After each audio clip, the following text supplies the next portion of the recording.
আব্দুল কাদের জিলানীর নাম সবাই শুনেছেন তো মনে হয়।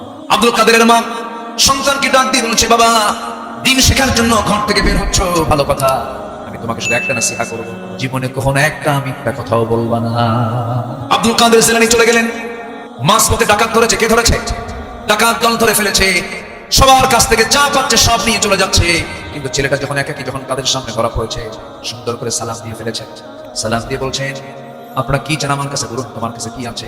সঙ্গে সঙ্গে পকেটের মধ্যে থাকা স্বর্ণ মুদ্রাগুলো যা যা ছিল সব পয়সাগুলো সব কিছু তার সামনে নাজিল করে দিয়ে বলতেছে, এই যে আমার কাছে এগুলো আছে।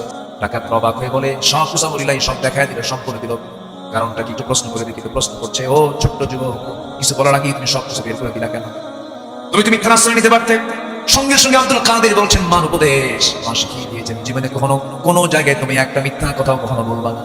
ডাকাতদের চোখ থেকে টপ টপ করে পানি পড়ছে। তারা মনে মনে চিন্তা করছে, এই যে অবৈধভাবে কামাই করে সন্তানদের জন্য যা রুজি রুজি করছি, এই দিয়ে তো কোনো লাভ হবে না। আমার সন্তানগুলো এদের মতো হওয়া দরকার, এর মতো হওয়া দরকার। ডাকাতি বাদ দিয়ে সব আল্লাহ হয়ে গেছে। সুবহানাল্লাহ।